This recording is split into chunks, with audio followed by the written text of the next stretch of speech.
We acknowledge that we live and work on the traditional lands of the Gunai-Kurnai Nation and that sovereignty was never ceded. We pay respects to elders past, present and emerging. We acknowledge that we benefit from the colonial structures and policies that remain in place today.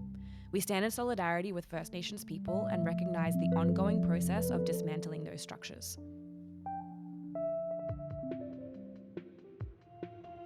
During the First World War, strikes caused fuel shortages so severe that the Victorian government reopened the old brown coal mine near Morwell in the Latrobe Valley.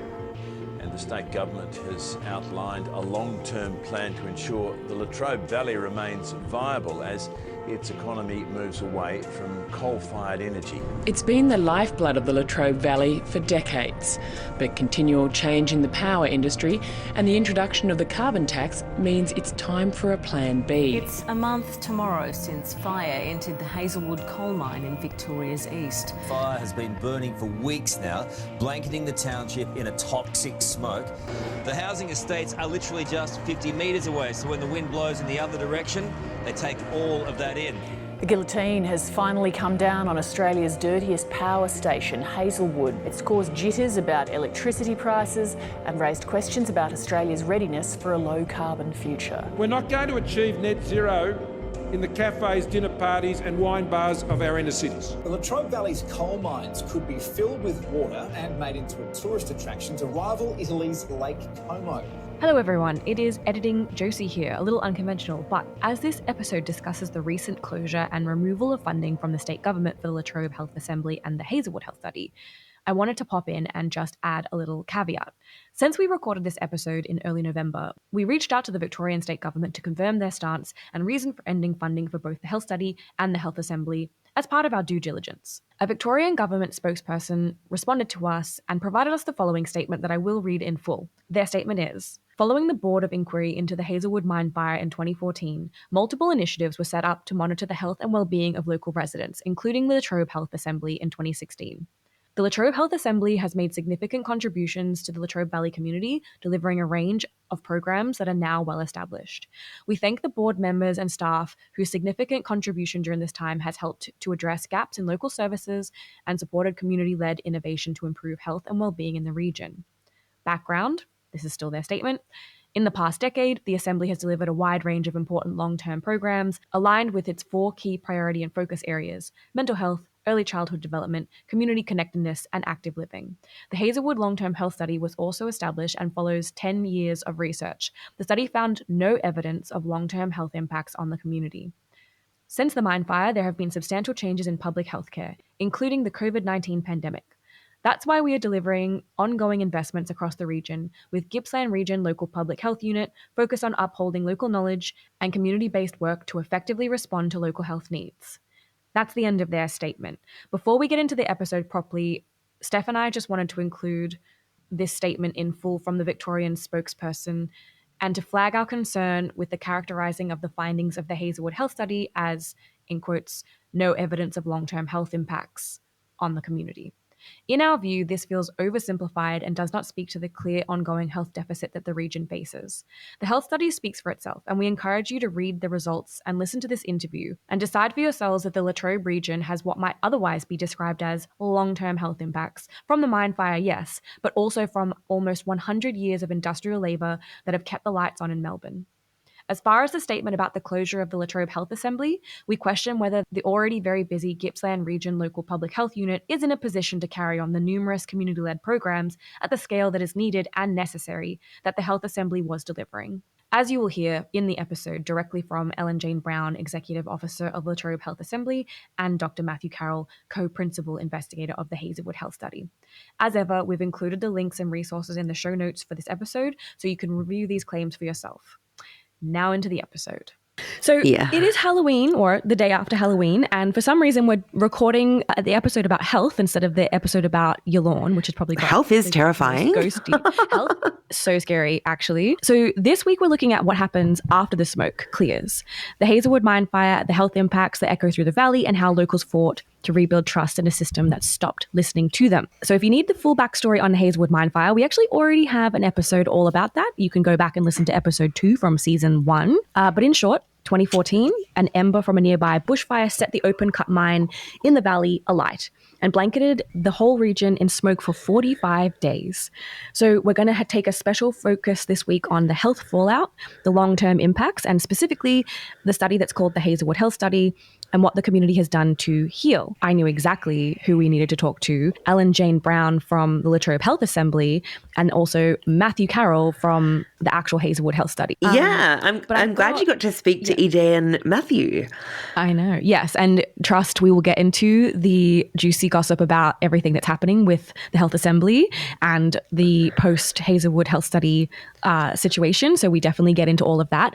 Before we get into our interviews, I wanted to talk about health and wellness in Latrobe Valley. So we both grew up in Gippsland. Could you paint a picture of like growing up in the valley, health and wellness? And then is it any different, do you feel like, today, or is it kind of the same? So I think the only major difference for me is maybe I know less older people now, but I do feel like growing up, I was very aware of people being killed working in the power station, but also I was very aware of asbestosis and the cancers caused from within the power station. Growing up, I did not know any better than what the power stations produce is just steam. We know a lot more. It isn't just steam. There is also actual acrid toxic smoke coming out and things like that. But I guess I haven't really ever thought of the valley as a particularly healthy place. I remember people saying that asthma was really bad here. I also think like it's very common for people in regional areas to travel to the city to get their healthcare. Like I know in my family, like if anybody has anything more than just like, I don't know, a mild graze, they're heading to the city or a specialist and they have to travel 2 hours. Usually they're taking a train. It's like a whole big day for them. And I guess like, you know, they're still privileged because they can still access it and pay for that type of thing. But it isn't like you can do that anywhere close to your home. Like you have to travel to do it. That's not a criticism of the people who do work in Gippsland in health, because there's a lot of people doing the work and, you know, trying to bring that healthcare to the valley. I'm just sort of thinking broadly, the experience of regional people is often that they do have to travel to get the same level of care. Yeah, absolutely. And that just puts the burden on them in terms of time and like energy and all that kind of stuff. Apologies. I have to let my dog out. He keeps scruffling and I don't know if you can hear it.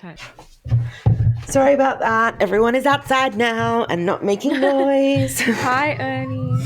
So obviously this episode, we are going to be touching on some, you know, fairly intense themes around health and wellness. And I think a lot of the stuff that's come out of these studies and the findings, you know, it's not necessarily good news. So I guess take care of yourselves with this episode. And if it's not something that you want to listen to, then I completely understand, because it's not, this is a comedy podcast, but some of the health findings are not the funniest thing that I've ever heard, that's for sure. But there is a saying, if you don't laugh, you die. So maybe, you know, give it a listen and see how you I prescribe it. I just wanted to put a little pin in this episode too about the First Nations representation of health. So we did reach out to the local health service, Ramyak, to include the First Nations perspective in the story, but we actually weren't able to line up an interview in time for the episode. So I think it's important to say that while both the Hazelwood Health Study and Latrobe Health Assembly do include First Nations people in their work, they do not have, especially the health study does not have an explicit focus on First Nations health. So I think it's worth just noting that Aboriginal health outcomes in Gippsland are consistently worse than the regional average, according to places like Gippsland Primary Health, and access to culturally safe care remains a major barrier, especially for people in the smaller towns where services are limited, kind of like what we were saying for regional people in general. So Ramyak and places like Gippsland Primary Health are focused on closing that gap. And if you are keen to learn more about that perspective, I've included a bunch of resources in the show notes and some links to the studies that I'm referencing there that sort of talk about the gap. So yeah, I just wanted to like make that clear that while, you know, First Nations perspectives are covered a little bit in some of what the other team have to say, that, yeah, we don't have a specific focus on it. So I am sorry for that being not there. Our first guest today is Ellen Jane Brown, the Executive Officer of the Latrobe Health Assembly, which is the community-led initiative that was born out of the community's push for the Hazelwood Mine Fire Inquiry. EJ's been living in Gippsland for nearly 4 decades, and she's raised her kids here, and she loves vintage cars, which is super cool. EJ is going to introduce herself and also set up for us how the Latrobe Health Assembly was born out of the Hazelwood Mine Fire Inquiry and how it all sort of came together. I'm Ellen Jane Brown. I'm the Executive Officer of the Latrobe Health Assembly. I've lived in Gippsland a long time, 37 years, I think. So I've got two children who were born in Maui back in the early 90s. I live up in the hills in the Strzelecki Ranges, and I'm a passionate Gippslander. I think it has many strengths and many beautiful places. Many of our listeners will know that there was a fire a decade ago now. One of the outcomes of that fire was an inquiry into the root cause. But as they unpacked the cause of the fire, they realised that they also needed to understand the health implications of the Hazelwood Mine Fire. And out of that came the Hazelwood Mine Fire's Health Inquiry, which was an addendum to the original inquiry. It contained 106 recommendations that related to health, but there were three big ticket items. The first one was to designate the area of Latrobe City as a health innovation zone. Now, a health innovation zone owes its origins to work that was done in the UK in the early 90s, where communities were given greater control of shaping health priorities in their communities. It didn't work, but the model itself was good. But it didn't work because people wanted instant results, and you can't get instant results when you're trying to change health outcomes. The second important recommendation was the creation of a position called the health advocate. Its role was to listen to the community, to advocate on behalf of the community and report directly to the Minister for Health. Jane Anderson took on that role for 6 years, but at the end of the 6 years, the government decided that the position was no longer required, partially because the Health Assembly was listening and that there are other mechanisms for community to listen. So that position ended 18 months ago or thereabout. And the third big ticket item was the creation of a health assembly. And the health assembly is unique. It's the only one of its kind in Australia. Its role was really to shape, to intervene, to try and use new ways of working within the Latrobe Valley, to seek to improve health and wellbeing outcomes, to do it by listening to the community. So the key element there is listening. And one of the key outcomes of the inquiry was that the community had said to government, you did not listen. Not just the government of the day, but successive governments haven't listened to community. And so the Health Assembly was an opportunity to create something where the community had voice. So we created an assembly that had up to 50 members, and they came from all walks of life, and they came from across the Latrobe Valley, and we've been around now for 8 years. Our history was one of growth, I guess, in terms of understanding how to listen. Listening to community is actually hard, and also getting community to accept that they had the opportunity, that they had a say, that they could say something. And so over the last 8 years, we've been working with community to see how they can best influence health outcomes. And in doing so, we've created a whole range of projects that have looked to explore of how we stop people from getting sick in the first place. So our emphasis there is on prevention and early intervention. So in a nutshell, we're kind of there to listen to community, to work with community, to work with agencies, to work with government, to reimagine how we might deliver health. That is so interesting to hear a little more in depth. I don't think I had heard that concise of a historical background in the last interview that we conducted with Alan Jane. I didn't know that it was the Health Innovation Zone was due to work done in the UK in the 90s and things like that. It's just interesting that she said the model itself was good, but that people wanted instant results, and you can't get instant results with trying to get health outcomes. I think that's very, very true. It is very interesting. Yeah, like this session that I went to was talking about how it's hard to get policy for preventative health because it's less impressive than we've stopped something. It's like we prevented something from happening, which you can't really get the figures on. That seems to be a big block for health things, honestly. Yeah. I found hearing that, and both Matthew and Ellen Jane sort of speak to I don't know if it's a discrepancy, but certainly the complexity with measurable outcome and how long things take within health. So they sort of both talk about that a little bit more. The other thing that I pulled from that, the acknowledgement that it's hard, like it's a lot of work to listen and do this sort of co-creating thing. And I know you and I have both sort of done work in that space, but not from a health lens. And I can only imagine the additional difficulty and not difficulty, but complexity in doing that, but also with like the scientific and health element. Like we from like building the trust alone. Less serious.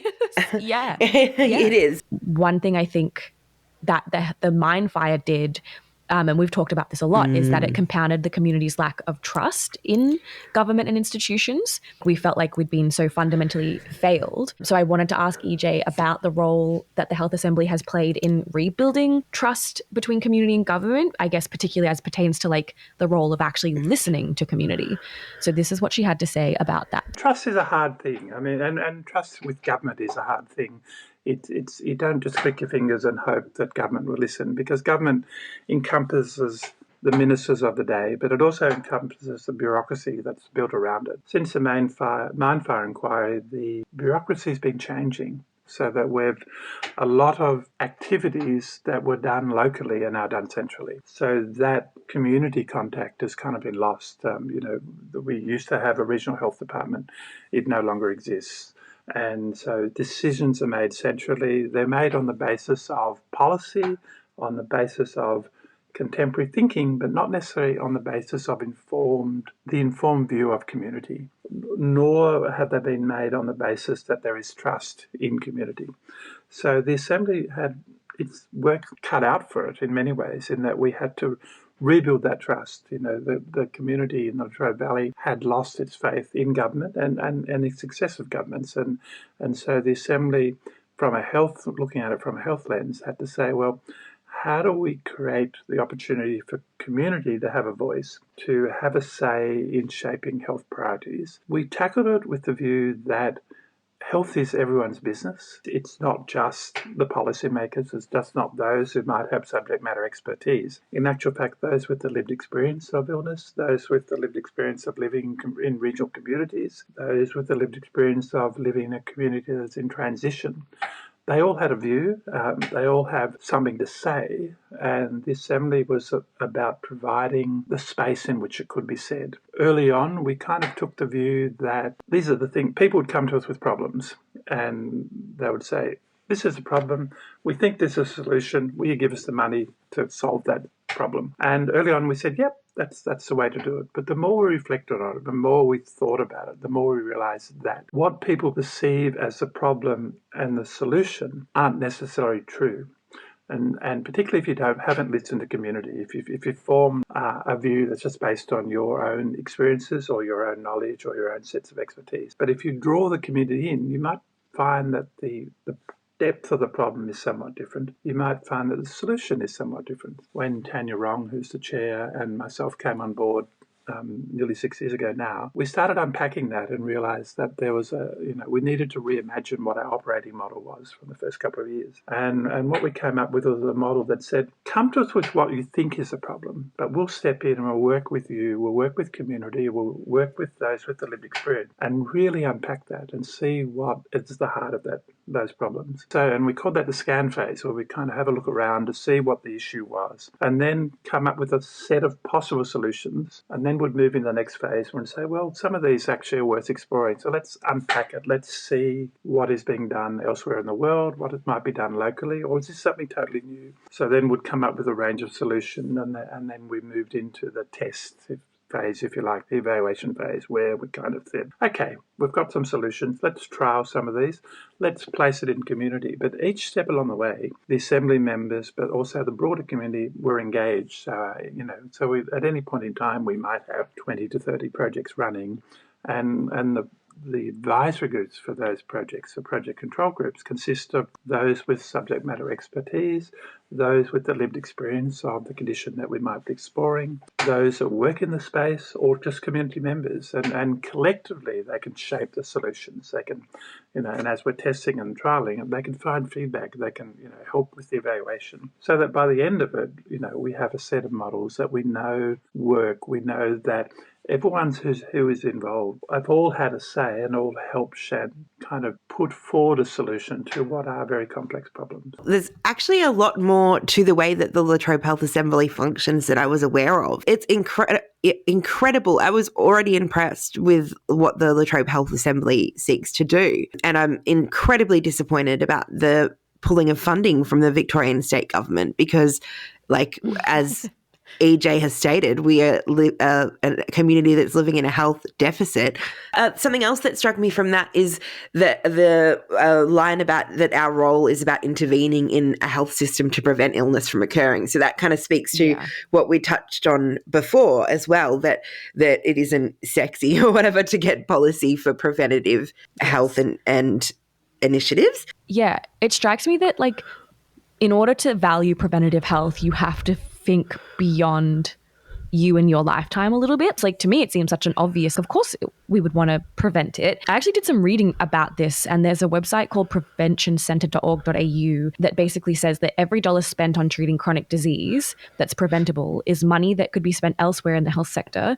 Every year of productive life lost to premature death or disability could have been directed to a more productive and prosperous society. Now, obviously that framing is like capitalism, but if that's the type of framing that people need to hear to think that preventative health is worthy, right, in quotations, worthy, it makes sense on an economic level, but it also makes sense on like a good life, not being unnecessarily ill level. I think there is an element of moralizing as well, though, because with preventative health, you can kind of step a little bit into like it's your moral responsibility to be healthy, which I don't think I agree with. But you can't moralize health because if it's not a moral requirement to be a good person, but it does seem like that on a systems level, preventative health is like weirdly not supportive. I did want to ask EJ, I guess, because EJ is part of the Health Assembly, like what the actual relationship between the Health Study and the Health Assembly was, because I wasn't quite clear myself. Like I knew they were connected but I didn't quite understand that full history. So this is what EJ says about the history and the relationship between the Health Study and the Assembly. Early on, the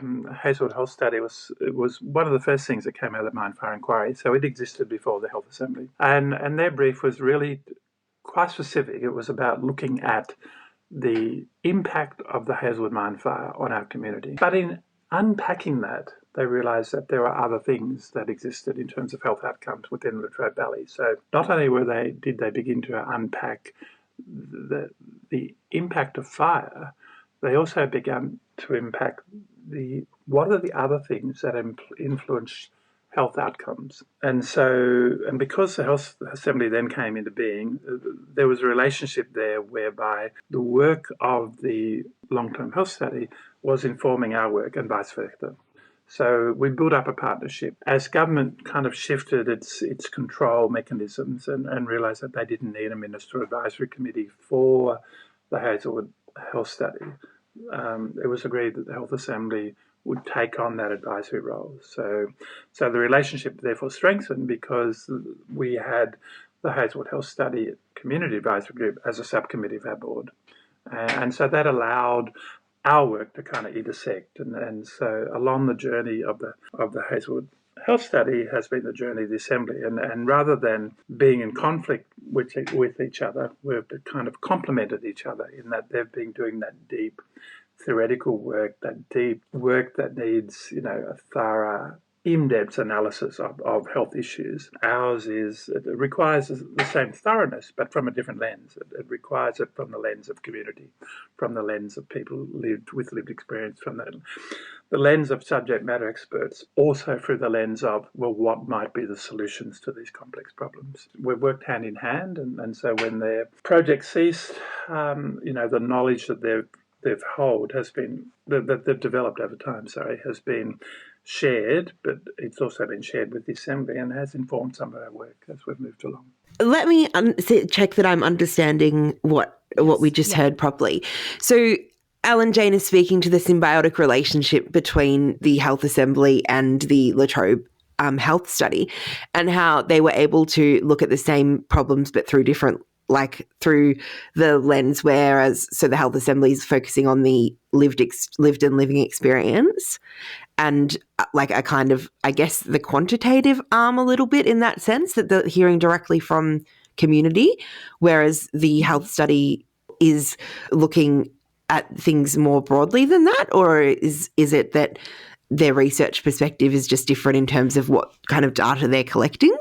I think you're right. I think it sounds like they kind of co-grew together, and that the Health Study was research outcome focused. So the Health Study didn't actually implement stuff. It was like doing the study, and then the health assembly was able to like take some of like the learnings and bake that into actually like doing stuff in community.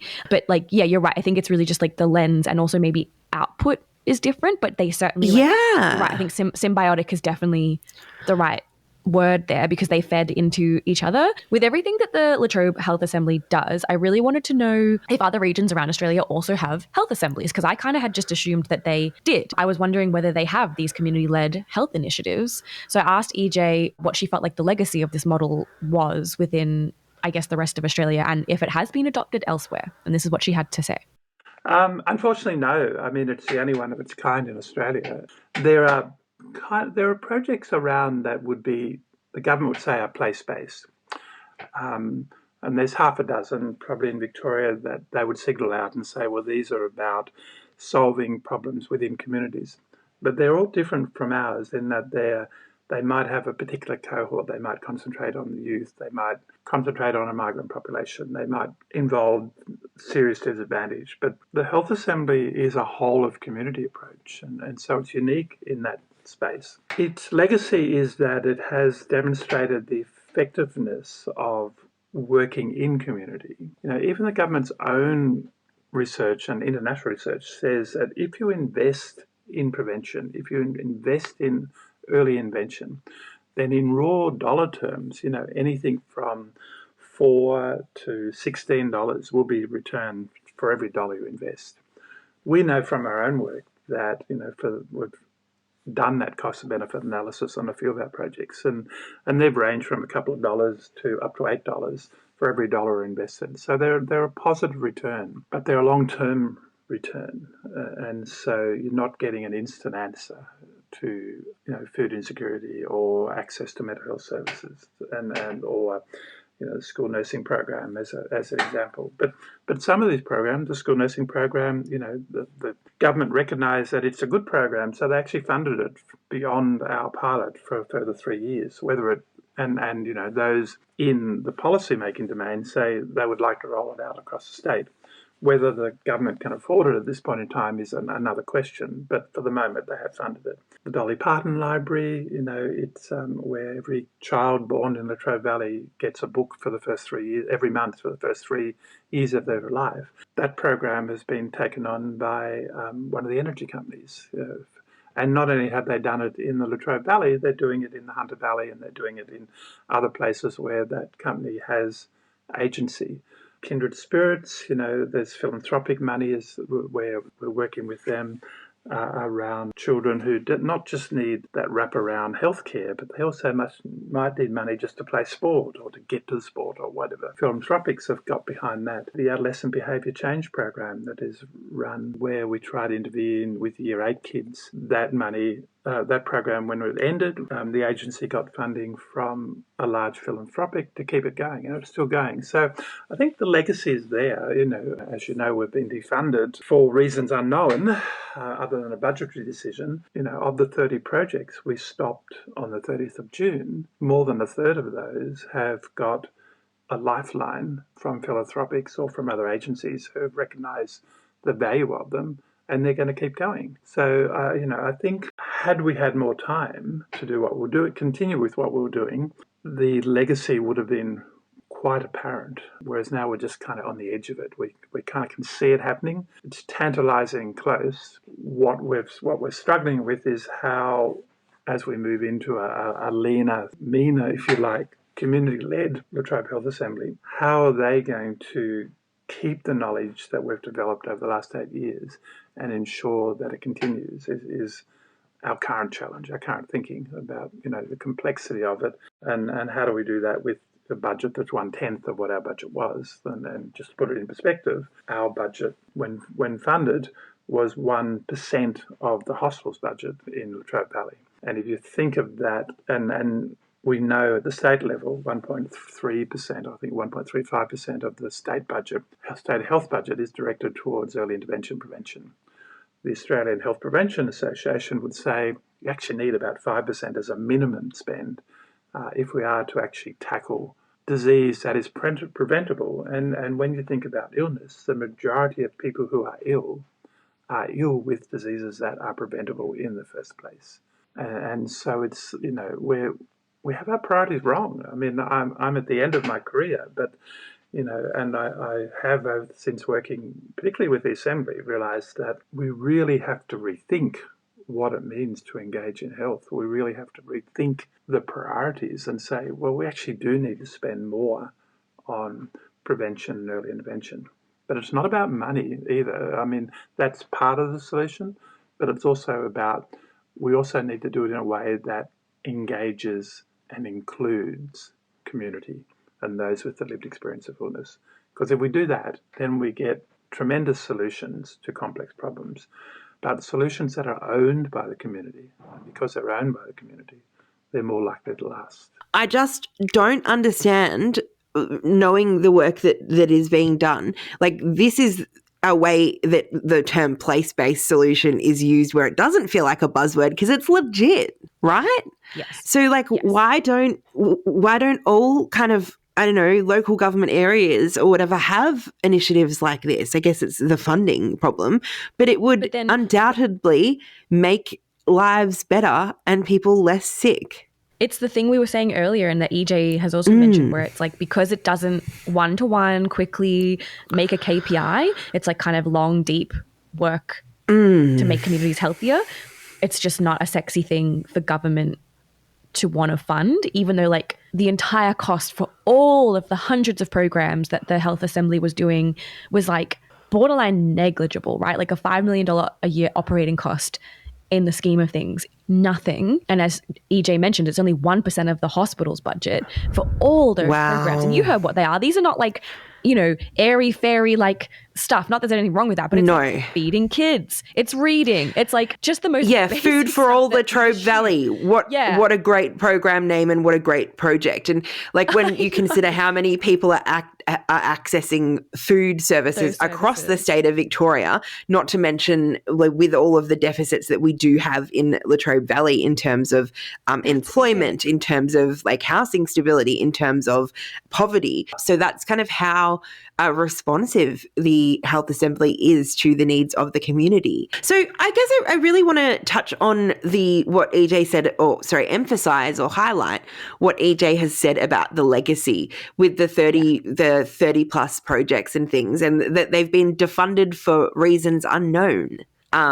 With the budgetary decision. So I really just want to emphasize, and I think you hear this a lot on the ground, but folks really need to kind of come to the Latrobe Valley and like to understand what we're working with. Like, if you just to look at Morwell, this is kind of going back to our economic geography of last episode. Thank you, Sally. But if you, walking down the streets of Morwell, you see all of these like closed shops and things like that. You see a lot of like support services and lawyers and things like that. And just that the people that live here, our community needs help. We need all of this. All of these initiatives, we can't be affording to lose any of them. And what does the state government want us to do? Like, where do we go? Where do we go from here? Like, but I don't see that as viable. There's no housing there either. Like, exactly. I just know. don't understand like how these decisions can be made with just figures in mind when we're all like either with the framing you referenced earlier, little potential worker bees for capitalism, or we're just people that deserve to have a good life. Either way, like we are people that matter. And I feel like there's a disconnect in like the framework and the what we were saying is buzzwords like the place-based solutions and that the actual support of those happening. Well, the spookiest framework of all is that we don't actually matter and we're a sacrifice zone. Like, yes, and they're cutting this stuff, and like I know that sounds obscene, but I mean Halloween, so let's be creepy. But let's go with it. I mean, are we a sacrifice zone? I can't rationalize when it's such a small percentage of budget. Like a $5 million to you and I sounds like that sounds like $1 billion, but in reality, like EJ said, it's like less than 1% of the state's funding. So I just don't understand how everything that they were doing. And you're right. Like what? I mean, EJ talked about that. I think about a third of the projects have found additional support from the community. So other orgs either funding it or they found philanthropic routes, which is incredible. But the idea that this is not something that the state thinks is valuable, is important, when it's one of a kind, it's clearly doing the work, it's working, I just can't rationalize it. I find it really hard to understand. Neither. So it's true, the Latrobe Health Assembly has had their funding cut by the state government. I wanted to get from EJ the inside story. I wanted to understand like what that was like for the org to hear. I wanted to understand the whole thing. So this is EJ telling us a story about how this one-of-a-kind health assembly had their funding cut relatively unceremoniously. Well, it was a bolt from the blue. There's no question about that. When the Health Assembly was first funded, which was back in the 2016-17 budget, it was funded under a program called Health in Strong Latrobe as a direct response to the Hazelwood Mine Fire. And it had an amount of money set aside that was about $27 million over the first 4 years of the Assembly. But it also had a line in it that said, this is recurrent, this is ongoing funding, and that $5.5 million a year will continue. And so we kind of had confidence in that we had recurrent funding. And recurrent funding in government speak means that it's there at the will of the government, but it's ongoing unless things go bad.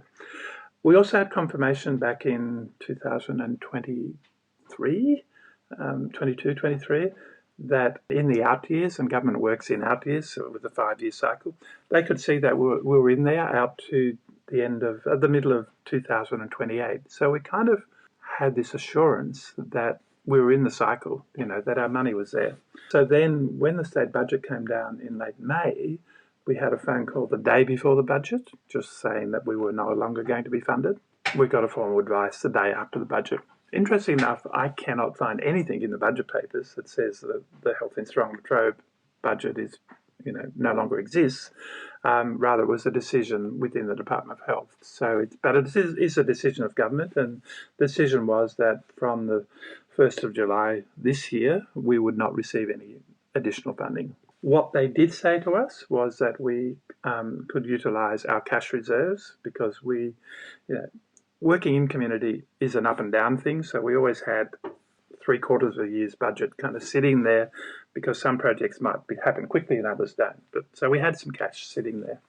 And they said, well, you can use that to pay out existing contracts, to pay out your redundancies, but we want you to close by the 30th of December. As you can imagine, that caused much discussion within the Assembly, within the board, within the broader community, and it did create a lot of heat, and so we had many a discussion, many a meeting, but nothing changed. The government was unwilling and unbending in terms of changing its priorities. So we did put a proposal to government that we might be able to, that paying people out, because all of our contracts didn't actually have an out clause, so it meant we had to rely on the goodwill of our partners to say, we're going to stop your work and that we don't want you to take us to task and let there be penalties. So all of them did that. So it was that generosity of community and the spirit of partnerships enabled us to shut projects that really shouldn't have been ended from a contractual space. So we ended those, but we also have to pay out our staff,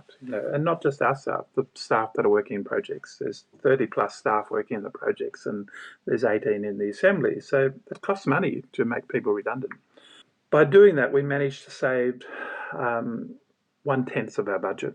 And so we went to government with a plan and said, well, we want to work with the community to see if we can create an assembly that is community-led, that it's a not-for-profit, that will become a charity, and that it can do our work. But if we're able to use this money, that we've got time to get the necessary constitution in place, to get charity status, to start working with philanthropics, with grant organisations, with other agencies and partners to see what we could do going forward. But you can't click your fingers. We certainly couldn't have done that in the time they gave us.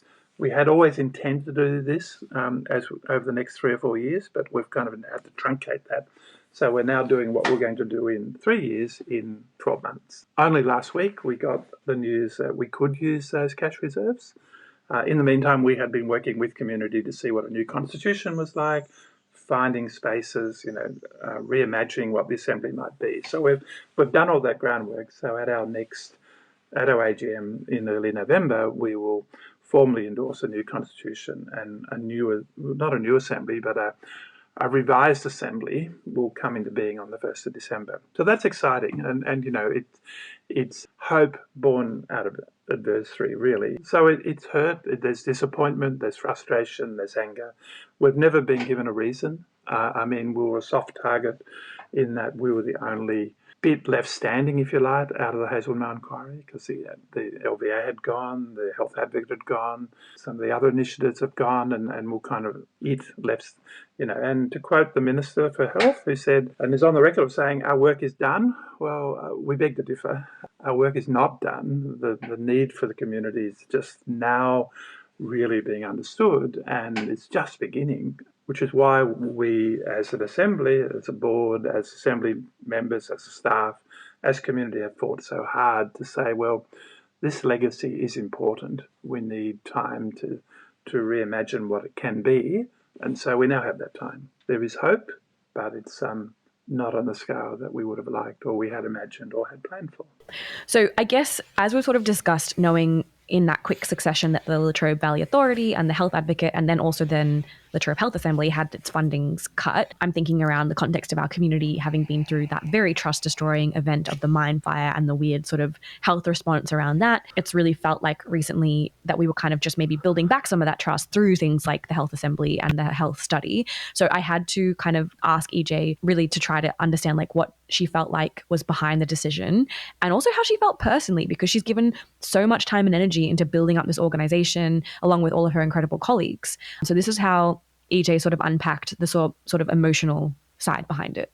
Oh, look, it hurts. The Tanya and I, Tanya as chair and myself as executive officer, and all of our team, whether they be paid staff or the assembly members or the board, it's been an emotional roller coaster. It hurts because, we can see the work that is being done. We've this week alone, Tuesday, we're going to the National Engagement Institute because we're a finalist for an exemplar of what it means to engage with community. The Live for Life project is a finalist in the Gippsland Primary Health Network's Health Awards, again, as an exemplar of building partnership. UNESCO wrote about us and chose us as one of 10 out of 1,200 examples that they have of exemplars, and that's with the WES Mental Health Cafe, of community-led, peer-supported programs. So again, we know that we are best practice when it comes to a community engagement. And so it's a real kick in the guts to say, well, we don't think it's important anymore. We don't think the valley is important. We are therefore defunding you. And throwaway lines that said our work is done, or that the Gippsland Public Health Unit can do this work. Well, they can't. They're only got funding till the middle of next year. Their budget has been reduced, and they have a very narrow remit in health prevention and early intervention.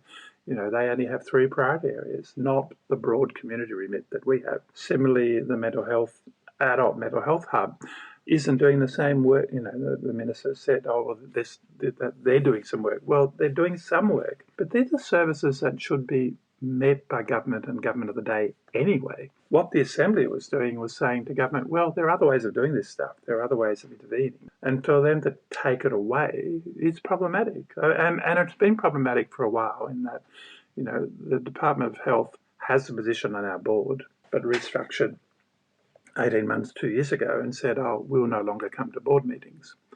You can't understand what's happening in government on the ground, in community, if you're not at the table, if you're not an active partner in the discussion. And so the decision was made to shut us down on the basis of information in our annual report. What that means, I don't know, because, the end report kind of celebrates the work that we're doing and the successes of what it's doing and the importance of community and place-based approaches. So it's a hard one. From a, policy perspective, it doesn't make sense. It's at odds with, the sense of what does it mean to work with community? What does it mean to listen to community?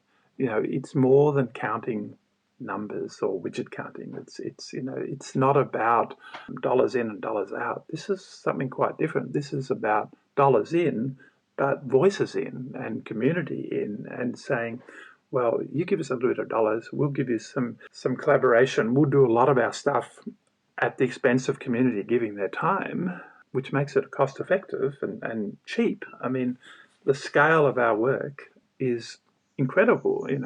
There wasn't an opportunity, there was no debate, to get less than 24 hours notice before the budget comes down that you're being shut down. That's not consultative, that's not engaging with community, it's not honouring the social contract that government made with the Latrobe Valley to have the Assembly go, as the report said, the Mine Fire Inquiry said, a minimum of 2 election cycles. The next election cycle is November next year, the second one. John Catford, who was in the inaugural chair but also on the commission, he worked in this space in the UK. He understood that it takes time. But the decision of government says, well, your work is done. Wow. So I have a lot of feelings about that, I guess, like just not any positive ones, except that it's really emphasising the important work that the Latrobe Health Assembly was doing, and to have the funding cut so unceremoniously. Why do they do that? Because I cannot imagine that it's actually a short-term decision. It's just short-term notification. I honestly, again, all we're kind of understanding is it's a budgetary decision, but when you hear how little of the budget it was, and in the scheme of things, I don't know, are we in that dire of a situation as a state? Because, is this the thing to go? And kind of to Ellen Jane's point that, if that is how we're making decisions, it's such a short-sighted sort of, and that's not her words, that's mine, it's short-sighted in the sense that, all of this preventative health and community trust building is ultimately surely good for the Victorian state government, because if they want to keep using Latrobe Valley as a power generating hub, you kind of need the people at least placated enough to fucking do the work, right? Yeah, absolutely. It's going to be so unbearable, you wouldn't have the workforce, and we already don't have enough people for the workforce. Why would people come to a place where you can't even see a GP, or your kid can't have lunch at school, exactly. you can't access a book? I don't understand. I don't understand either. And I think one of the lines that really struck me towards the end of Ellen Jane's clip is that they with the less than 24 hours notice, they're not being consultative, they're not engaging with community, and not honouring the social contract that the government made with the Latrobe Valley. And for our own personal narrative arc of, coming back to live here, what had changed was such a big thing. And this is one of the things that we found that was changed, that was for the better. It's a lot, I think. So I don't think we can call it a silver lining, but I guess there is a glimmer of hope.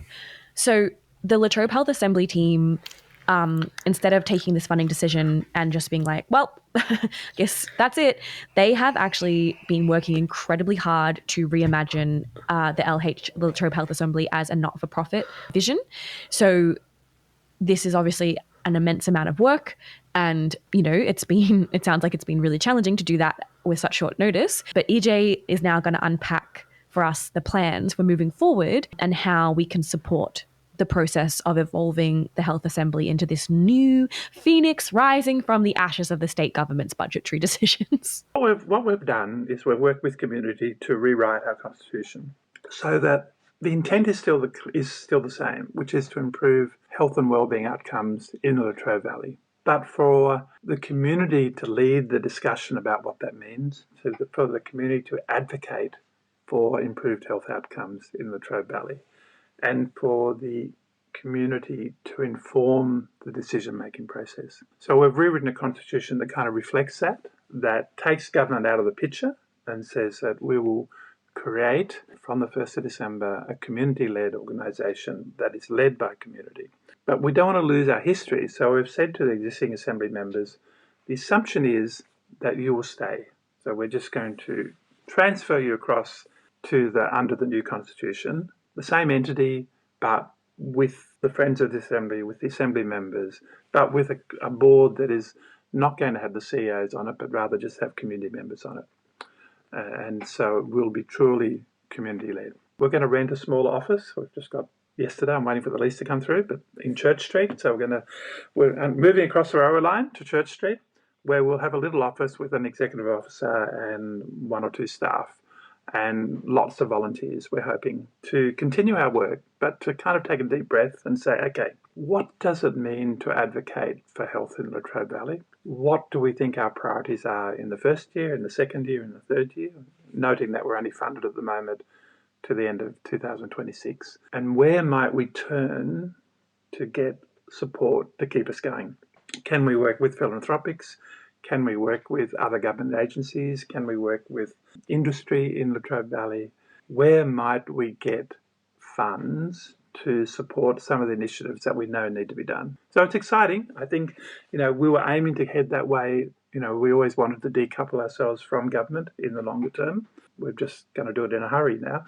One of my observations over the last 8 years with the Assembly has been that people give freely of their time, and they're very generous in terms of their commitment to improving health outcomes in the Valley. What the new Assembly has to do is ensure that we keep that momentum going, that we don't lose it, that we continue to listen, that we continue to engage, but we also speak loud and proud about the work of the Assembly and what is possible if community comes together. And I think that's exciting. As you know, I'm retiring at the end of the year, but I look forward to watching it unpack, because I think, this will be not grassroots, but it certainly will be supported and enabled and shaped by community voice. And really, if we go back to why we exist, that's why we exist. And so if we can pull it off, we'll be very happy little Vegemites. So, No, I think I would encourage people, if you are interested in the Work Assembly, our webpage remains. All our projects are still up there, so you can get a sense of what we've done. Our annual report, I would encourage, that'll go live on the 11th of November. I encourage people to read the Chair's report and my own. We celebrate what has been, but we also express the hope for the future. And we do still have Friends of the Assembly, so we encourage people to join with us, because, health is everyone's business. The Assembly enables that to happen, and it's a unique opportunity that Latrobe Valley has. I would hate to see it disappear, because it's powerful and community are powerful. If community is willing to yell out loud, to say what they think, to not harass, but to advocate for change, then it can happen. It just takes time. All right, so I guess this is kind of a good time to say a massive thank you to the people that have dedicated their time voluntarily and for money as part of the Latrobe Health Assembly and the programs that they run, and to Alan, Jane and Tanya Rong and Joe and all the folks that we personally have interacted with. You've done incredible work. It's so important for our community. And it does actually give me hope that they are going to strike out alone, and they've got a small office. And I hope that this can mean that, they're not going to be losing their history, as EJ said at the start, but just stay become a community-led organisation that is so responsive. And I hope that they find the right partners to work with, because the Health Assembly is essential as far as I'm concerned. Yes. I think while it's broadly frustrating and disappointing that this wasn't deemed worthy of funding, again, my words, not EJ's, I think the idea of a nimble, community-led and actually community-partnered Latrobe Health Assembly, ultimately is pretty amazing. I love that they're moving to Church Street, because that's me too. Our next guest is Associate Professor Matthew Carroll, a researcher based at Monash Rural Health in Churchill, and that's in Gippsland. So Matthew has an undergrad and a postgraduate training in psychology, and he's focused on research, so rather than a clinical psychologist. And he's actually spent his whole career focused on building communities, which I kind of knew, but I hadn't heard him kind of communicate in such clear terms. Up until mid-2025, Matthew was the co-principal investigator, which sounds so cool, for the Hazelwood Health Study. And as we'll hear, he lived in the valley during the mine fire. So the health study is, as we've sort of touched on, an internationally recognized longitudinal study that produced longitudinal project that examined the health impacts of the 2014 Hazelwood Mine Fire. And as we'll learn, also dug into our health deficits that existed pre-mine fire. Under Matthew's leadership, the study didn't just produce data, but it helped shape real policy change at the local, state, and national levels, and has earned a Monash Medical Faculties Dean Award in both 2017 and 2025, which sounds very cool. I was really curious about how Matthew originally sort of got involved with the health study. So this is Matthew's little story about how he actually got connected with it in the first place. So I'm Associate Professor Matthew Carroll. I'm based here at Monash Rural Health in Churchill, the last little bit of Monash that's still here in the valley. I was here during the mine fire, so really pleased to actually have been involved in the bid for the mine fire study. I led the psychological impact stream, so I was part of the study from the original application right up to the end, as well as being involved in multiple other streams. And by the end of the study, I was one of the principal investigators. So I've grown as the study grew. So I'm really pleased to be able to be here to talk about this, because the study wouldn't have happened if it wasn't for the community. It's actually only because they asked for it and asked for it at the right time that the study took place. And really, we did everything we could to try and answer all of the questions that they had and pay respect to their concerns during the event. So it's nice for me to be able to give back to the community. Many of us listening probably weren't around or really weren't paying attention too deeply at the time of the mine fire. So I wanted Matthew to explain to us what the study, the Hazelwood Health Study is, and why it was established specifically after the mine fire. Obviously, as you know, the mine fire was a major pollution event, probably the biggest pollution event in Victorian state history at that time. And it generated a lot of concern from community members because it kept going on and on and on, and no one ever knew when it was going to finish. And so it changed from a bushfire to a mine fire to a public health event. And the community kept saying, look, we're coughing, we're wheezing, we've got bleeding noses, we're feeling, if we've got conditions, they're getting worse, all those sorts of things. And there was a sense that they weren't being listened to. And so they advocated, they came together, they formed groups like the Voices of the Valley and others. And they ended up with a online petition with over 20,000 signatures, which is massive given the size of this population, calling for a long-term health study. So they called for the study. The department obviously realised that there was this big issue that people needed to know what was going on. They came out just after the mine fire. So mine fire was February, March. The department actually came out in May of that year, and they consulted with community organisations, with health services to find out what their concerns were.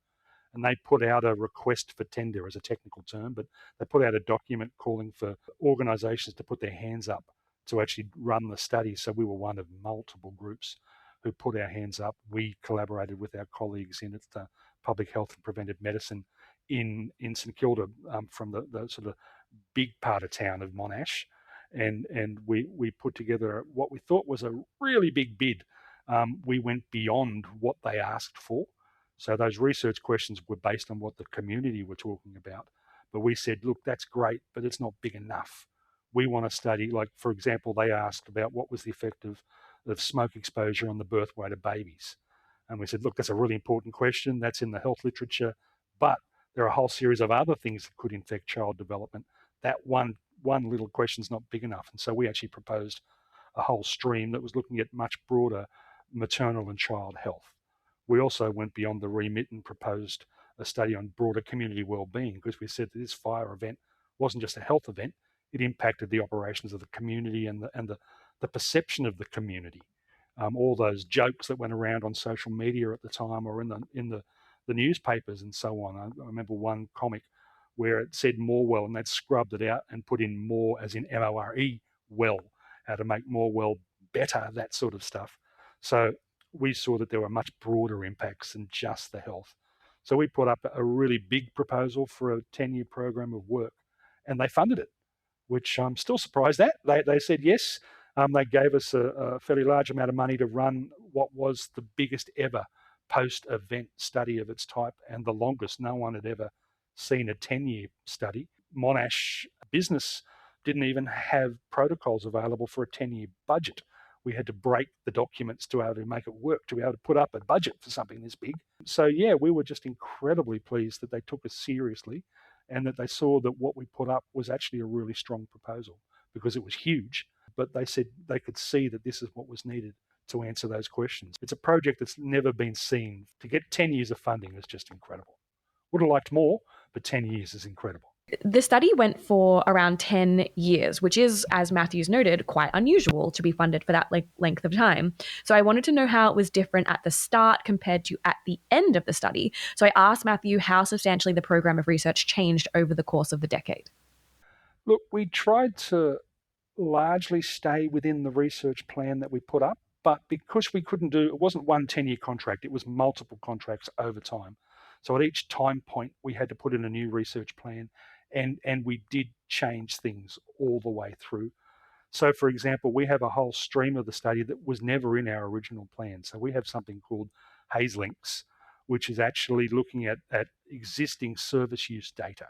So the records of hospitalizations or emergency department presentations or ambulance call-outs or cancer diagnoses or medications or specialist service use, all that sort of data that's held by state government or by national agencies, and even death data. We realised that we'd forgotten to even put that in the research plan, that there's a lot of data that we can look at that doesn't require us talking to the individuals. We can just collect what was held by the services. Or even better, we can take the survey data from the individuals, which tells us about all their risk factors, whether they smoke, what their occupational background is, that sort of stuff, whether they've already worked in the mine or in fire response for 20 years, and then map that onto their service use data. So that's been a massive part of the study, which was never in the original plan.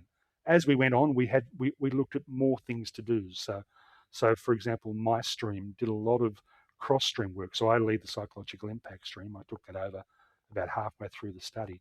And so we've actually done work with the community wellbeing stream about how individual wellbeing relates to community wellbeing. And we've done analyses with the respiratory stream about level of psychological distress relates to respiratory symptoms. And we did a survey with the early life follow-up study where we looked at the mental health outcomes of the children and families in that stream. So progressively, we broadened the scope to look at extra things. And so early life follow-up, as it went through, looked at extra things like allergic responses and things like that. I think part of the community wanted us to be a health response study where we were there to actually fix the concerns of the community. And that wasn't what our job was. Our job was to find the issues and report them and then let the health service do its job.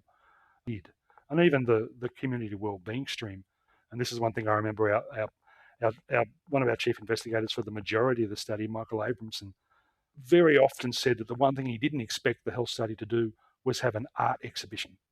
And that's what that was one of the major outputs from the community wellbeing stream as part of an action research project. They worked with Tracy and the Morwell Neighbourhood House to actually get people to come up with their visions for the future of the region. And then they invited them to the neighbourhood house, and they had a professional artist photographer from here, from Fed Uni, who went and they actually took images of each of these. They are representatives of key groups like the Rose Garden community and the roller derby group and so on. And they would bring what for them was emblematic of the future of Morwell. So from memory, the roller derby people had these golden roller skates, and the Rose Garden people obviously had an issue of the roses and the bringing together, but other people had I think the Girl Scouts had a little doll in a scout uniform. But we had, I think, 27 different images that represented the community, and they're beautiful images. And they've now been on display in multiple locations. They were on the walls of the assembly. They're on the walls of the neighbourhood house. They're now going elsewhere. And most importantly for me, they were in a community event. They were in Mid-Valley at one point, and they were in State Parliament. We went to Parliament House and had an exhibition there. So that's been a really engaging and visual representation. And I think as the studies kept going, that qualitative, people-focused side of the study has almost overtaken the hard science because it tells the story. It adds the context and the feeling to it. So I know certainly the stakeholders, when the department reviews our documents, they've really got engaged a lot in the community wellbeing work because it actually tells them what was happening here and how people were feeling. of course, I'm going to shout out the role of the arts in this whole piece. So I'm extremely glad that there was an art exhibition.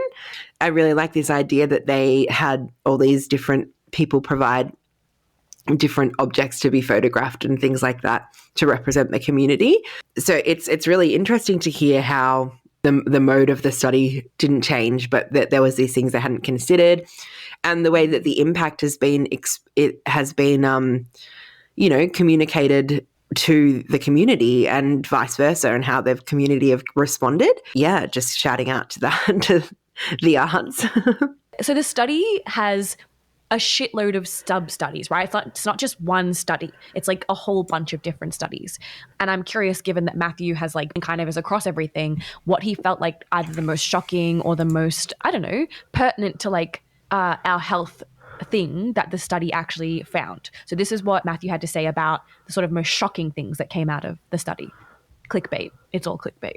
So I think the early life follow-up findings that there were significant health impacts on the pregnant mothers and on the young children that were of concern was really powerful. So for instance, the pregnant mothers, we found that there was an increased risk of gestational diabetes, which added to about 16 extra cases, which isn't a lot. We're not that big an area and we don't have that many pregnancies in a given year, so it's a significant amount.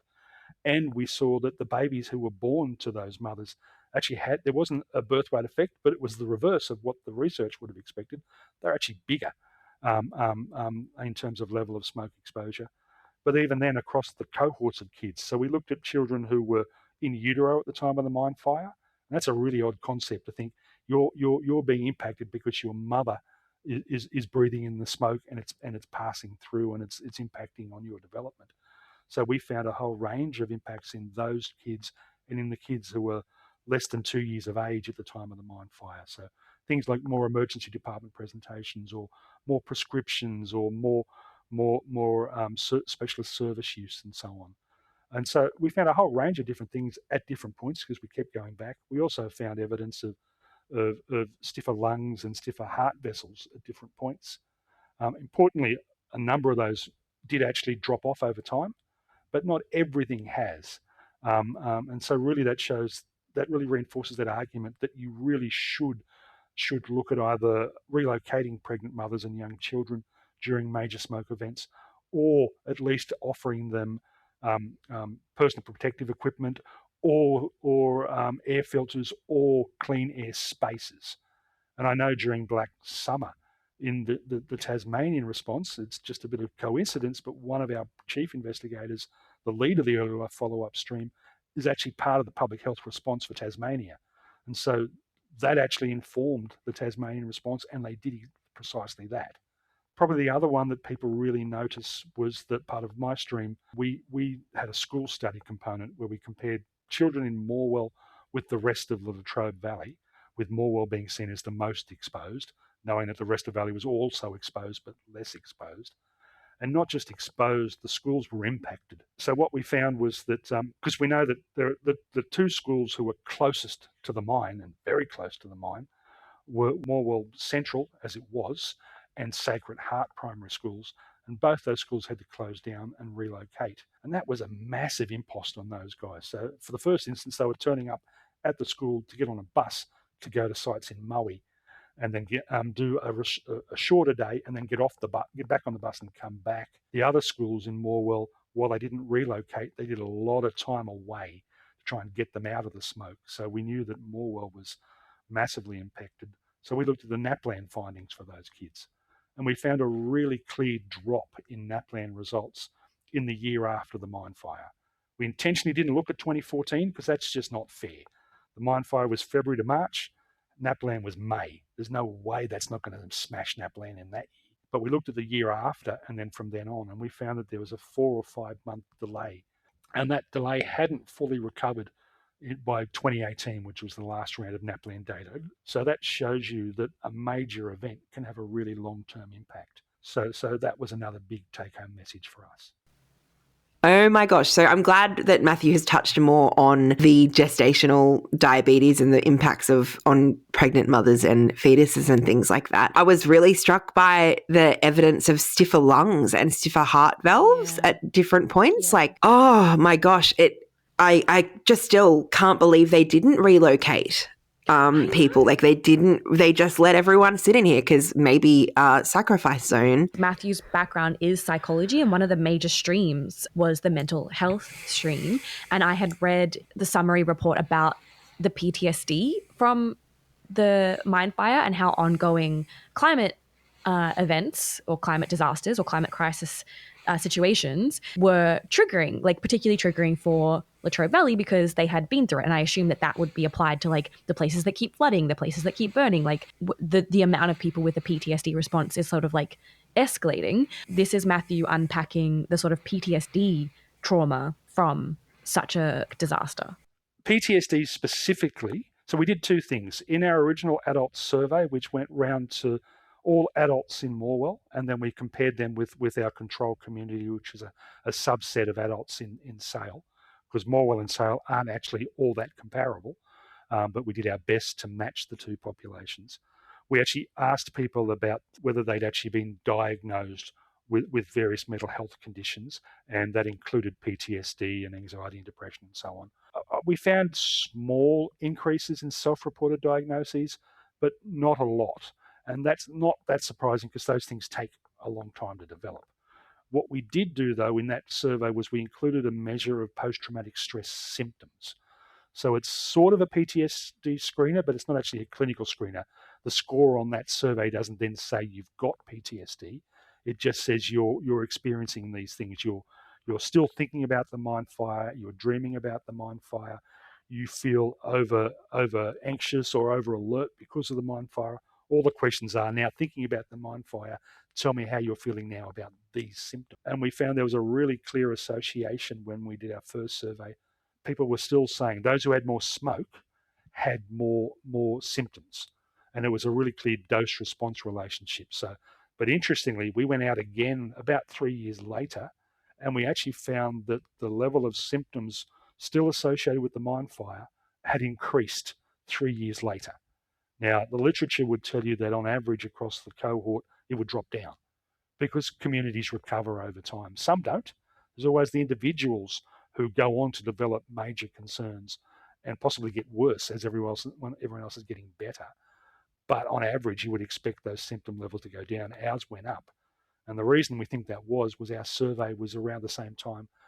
The Black Summer fires, as you know, Black Summer shrouded the whole region, in fact, the whole state, in smoke for weeks and months on end. And so what we think was the smoke was triggering that pre-existing sensitivity as a result of the mine fire. We still had that dose-response relationship. The more smoke that they'd been exposed to in 2014 was triggering their thinking now about smoke in 2019, 2020 as a result of the Black Summer fires. We went out again 3 years later, and I can say we very carefully chose a time that wasn't in the bushfire period to sort of get a baseline level. And what we found then was that those post-traumatic stress symptoms had dropped off remarkably, and they were below the first level. So that suggests that there's been recovery, but what happens in the next major smoke event? So one of the other parts of the Hazelwood Health Study that was quite concerning is all of the cardiovascular related stuff and the excess deaths. So that's, this is really, really rather morbid. I wanted Matthew to explain those findings because I found they're quite complex to read. And I guess for people living in Latrobe Valley, like given the findings, how concerned should we be? Cardiovascular was really tricky, and it depends on which part of our reporting you look at. And actually, in the first instance, we thought there wasn't a lot of signal. So in the very first adult survey, where we had people telling us about, have you had a cardiac event and when? And so we could look at pre-mine fire versus post-mine fire. And there was clear reporting of increased cardiovascular events following the mine fire. And so we thought, there's a really big signal here, which is the one I think you're pointing to. But then when we looked at some of the service data, we didn't see the same sorts of increases in terms of presentations and so on.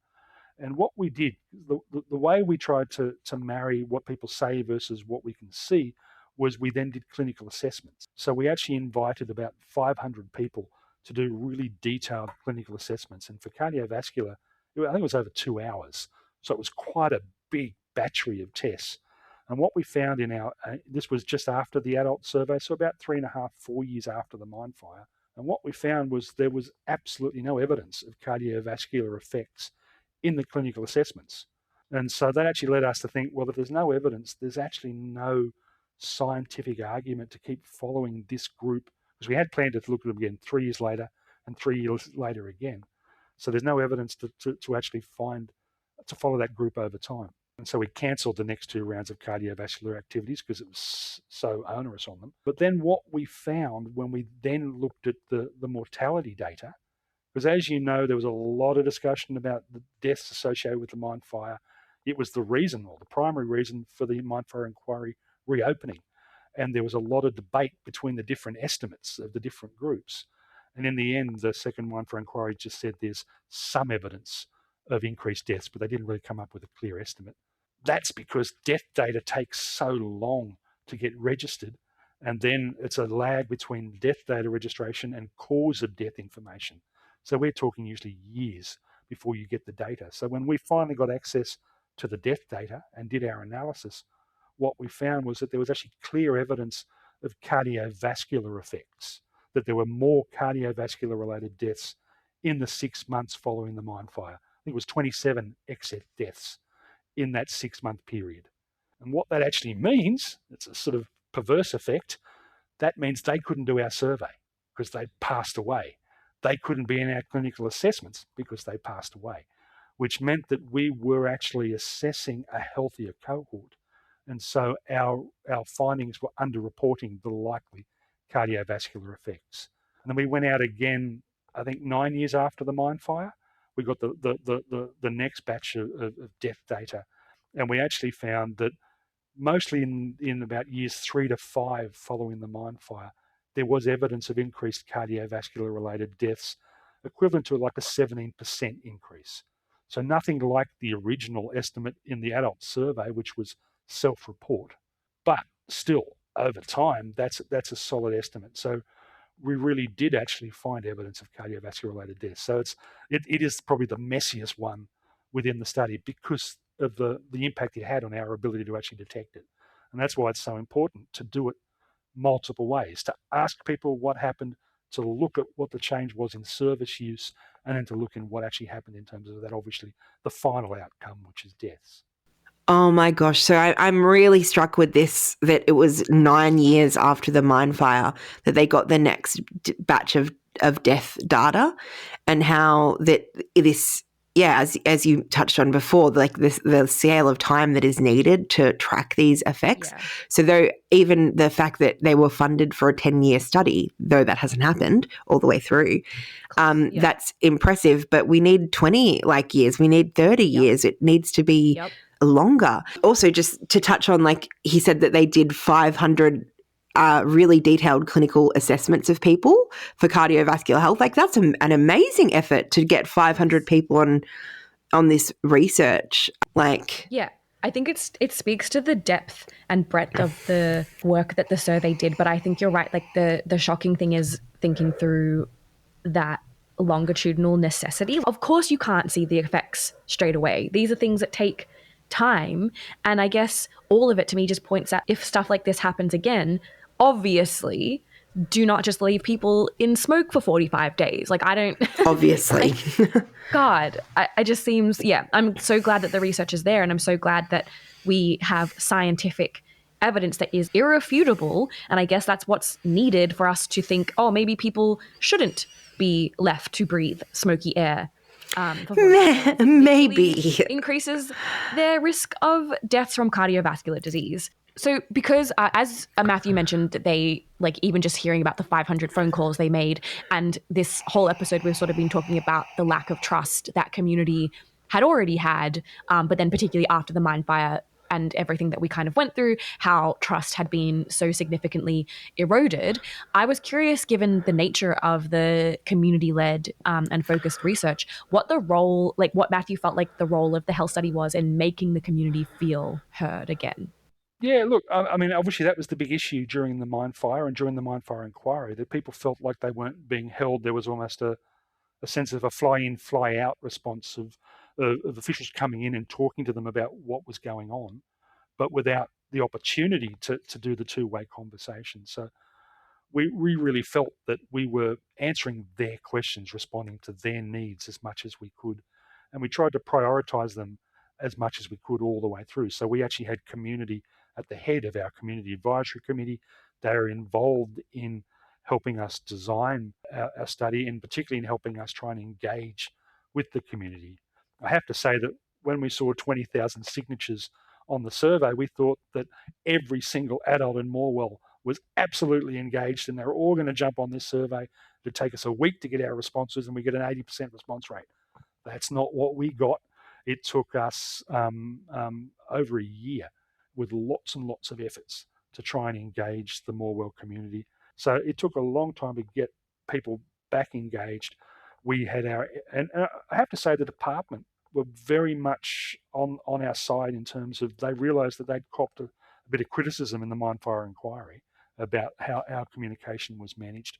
And so they made it very clear right from the word go that communication out and with community was a priority, that our reporting shouldn't be stuck on academic timelines, because it can take horribly years for a report to actually get published in a journal article, because you may have to go to 6 or 7 journals before it ever gets published. We've tried to do as much as possible technical reports that go up straight away. We do the 2-page research summaries, we put it in the media, we do our community briefings. So we've really hoped that we've been there to be able to have the community hear from us and talk with us at different points. We've had little round tables where we've invited them to come and sit with us and talk about what their experience was and what we found and how they mirror each other and things like that. The context for Hazelwood Health Study is, as I think it was June in 2025, they had their funding kind of wind down and wrap up, which is sort of why we wanted to get this on record. But Matthew was also looking at ways of carrying on elements, because there are so many, I guess, partners and people who this research directly benefits, but also there's the straight up, I guess, scientific learnings that we can take from it as well that are worth continuing. So knowing that the funding had wrapped up, I was curious about what shape any of this would take moving forward and how Matthew and the team were planning to either retire or archive or keep elements going. And this is what he had to say. Obviously, people are disappointed because they wanted to see this thing go for generations, because the mine fire was one event, but we had generational concerns. We had these issues going back to the 1990s, and it takes generations to fix generations. And so you need a long-term commitment, but a long-term commitment is almost impossible for government with their funding timelines and government timelines and so on. So the fact that we ourselves were here for almost 11 years, and the Assembly and the Zone and so on had years of funding, was actually remarkable, the level of support that the whole region has got as a result of the mine fire. So it's disappointing that we couldn't go on forever, and there are good reasons for the work to continue. But all we can do is say, well, look what this community's already done. They have engaged and advocated and brought about real change for the region in a way that they would never have done in previous generations. To actually talk about a mine fire would have been almost impossible in previous generations, because prior to privatisation, the mine, the power industry was part of the family. Now, that was Uncle Sec. It really literally was part of the family, and everybody supported everybody. So there was a real shift in what people were willing to say and willing to complain about. And so all I see is positives in that the community came together in different groups, in different ways, with different focal areas to argue and push. And so they've produced multiple changes. I know the community is still trying to support the Assembly. I know the Assembly is trying to find ways to continue beyond the end of this year in a sort of an NGO format or whatever, to actually find a future. And I'm really pleased to see that. I can't believe the level of commitment that they've got. But the assembly is the community. All we can be is optimistic that we've done all this. Let's keep trying to advocate. Let's keep working together collaboratively, because the community is better for it. Well, I mean, we've created a model. They're doing everything they can to document what the outcomes were, because the dream always was, because way back in when they first started talking about the zone of whatever it was, they were pulling on UK programs where they tried, and to be truthful, hadn't done very well, and they only lasted a couple of years. But they tried to make changes, and so we created a model here, or they created a model here. I'm not going to take credit for it. Where it has lasted for 8 years. It's been involved in so many different things. It's got the community as the focal points. State government's not going to put that much funding into every region across the state and all the other states. It's just not feasible to put that amount of focus, because they wouldn't be able to afford anything else. It may be that the next iteration of the assembly actually becomes a model that's transferable to everywhere. So, we learn from everything we do, is all we can do. I think we're both people that our work often relies on funding. So I do understand and from, partners, so I do understand the complexity, and this is simultaneously amazing that these things were funded for as long as they were. And as both EJ and Matthew have stated, they're unusual things. They are one of a kind, or they are unusual. I guess without the mine fire, it wouldn't have happened likely at all. However, I guess what that says to me is that we fundamentally, philosophically and systems-wise, do not value people's good life. We just don't think that far ahead for some reason. And there's sort of this central fundamental thing where these community-led programs do tick all the boxes and do seem to hit maybe not KPIs in the traditional sense that is easy to fund, but clearly have these immense and longitudinal impacts, healing some of the longitudinal impacts of, like you were saying, either natural or industrial or man-made disasters. So I can't really wrap my head around how we can fundamentally know this to be true, have these programs winning awards, being documented in UNESCO. How can we have that, but then also just be oh, it's not worth funding? I would love to understand where that is coming from. Because who can we talk to understand that? What field of research is that? People who understand how funding capitalist decisions are made. Yeah, I guess. But I it's just that revelation that, Sally Weller's work in economic geography isn't the work that applies a human lens, whereas economics doesn't necessarily. Yeah. So I think that was a shock to me. So I don't know how we can be looking at anything disconnected from the personal impact and the impact on communities. But anyway, I am an idealist, apparently. That's us, the most idealistic coal-face podcast. I guess, so that that was the end of Matthew's sort of statements and thoughts. And I know it's been a long and a big episode, and we've covered some really heavy stuff, like the impacts of cardiovascular, the mental health and PTSD, even just the stuff about NAPLAN results for children and the prenatal stuff that we sort of touched on. But I guess, Steph, thinking about both of those stories, is there anything that kind of struck you, or that any sort of final reflections from your side in terms of our health and well-being moving forward? I guess I'm really struck with both Matthew and Alan Jane's work and the work of the Health Assembly and Health Study, respectively. The fact that it's not a spectator sport, if you know what I mean, that it is extremely reliant on community. And I think as somebody who, I'm a vapor, I used to be a smoker, and I've smoked long term since I was 14. And I know that I've had several smoke events. But I know, and I look at the personal from the personal blame lens, that I've done this to myself, that it was my choices that got me here and things like that. But and even with things we could look at other elements, like my mental health and things like that. It's never diffused from the society and the environment that you're in. Yes. And I think that maybe can't be understated for our area in particular, when we are an industrial zone and we live, we've lived with these things ongoing. And like the impact of asbestos, for example, hit disproportionately in coal and power station workers. And now, it just, like we didn't choose this, and the community should be involved in helping to fix it, and we should be supported to do so. Yeah. Well, just that it's not a spectator sport. We need to participate, but it's hard to keep talking when no one's listening.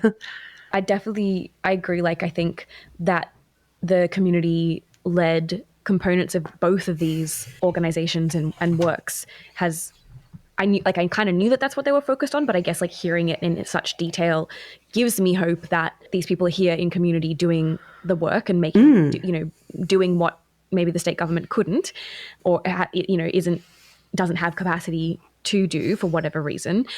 I think that day to day, it's not something where I'm like, oh my God, I worry for my mum, dying early from cardiovascular or something. But hearing this health deficit stuff back to back like this, it is really quite concerning. I'd always kind of laughed off the jokes about the health stuff, kind of, because like right, like we were saying at the start with the asthma. And the optometrist, like, it's like, oh yeah, silly stinky valley, like, no biggie. Silly stinky valley. But it actually is quite a biggie. It's quite a biggie. Maybe that's the best summary. It's actually a really big deal. So I guess, in summary, if there's another smoke event, I don't know. There's not really I guess we should all move. They should give us all free housing somewhere else, I suppose. I actually have a really practical thing to add there. I just want to let people know, because I only found out that this recently, that if you have animals and you have to relocate in the event of a disaster to like a disaster centre, all your animals need to individually have enclosures. Like dogs have to be in cages as well. So I've had to go and buy out 3 different cages for my animals just in case. And so I think like it's a really good idea to start thinking about things you might need in the event of something happening, like a bushfire or like not hard. I'm not saying to go hardcore, but just to actually like have a look at what you might need. Like you need power, you need a torch. So I've been collecting little bits and pieces just in case, because as we have touched on, like we might not have another mine fire like this. Like let's touch wood really, really hard there. But, we are living in times of increased climate instability. So, yeah. I mean, I had practical. A bug out. I don't know if that's like the right phrase, but like a little bag every summer just in case. So if you need to go, you can just like whack the cats in the car and you've got your like passport and your ID and your documents. So that was our huge health spectacular episode. Any final thoughts from you, Steph, before we wrap up? Because we've been recording for 3 hours. We have. I just really, really, truly want to say thank you to everyone who's been involved in both of those initiatives, like the community and the researchers, because it's amazing work that you're doing and it's really important. And I'm horrified by knowing, but also glad I know. So yeah, I just want to shout out all the people that had a hand in that, and that there is fight for this to keep going despite the pulling of funding from the state government. Once again, if anyone from the state government is listening, I urge you to reconsider some of the decisions that have been made recently, because we need the help. And I think like exactly what you said, and I guess the passion and the energy that Ellen Jane and the whole team at Health Assembly, and also Matthew Carroll and the whole team behind the Hazelwood Health Study, is absolutely infectious, not in a gross health way, but in like a I'm catching their enthusiasm for making good in community and involvement. Sorry. Yeah, their involvement. I am really looking forward to seeing how this new era looks like, and the fact that they're both fighting for and pushing for new versions and different ways to kind of keep going in different sort of ways, I think it at least gives me some hope for a genuinely community-led, decentralized Latrobe Valley that's like taking its destiny back into its own hands or something like that. I don't know, maybe that's too hopeful, but yeah, I think it's going to be an interesting thing to watch unfold. Thank you to our guests, Ellen Jane Brown and Matthew Carroll, for being so generous with your time. Thanks again to Federation University Australia and the Victorian Government for supporting the pod. You can find our resources in the show notes for this episode. The music for Coalface is by Anonymous420 and Loyalty Freak Music. The series is written, edited, and produced by Josie Hurst and Stephanie Sabrinskas. If you like what you heard, you can find us on Instagram at CoalfacePod, on Ko-Fi at CoalfacePod, or send us an email to coalfacepodcast@gmail.com. Look out for the next episode of Coalface.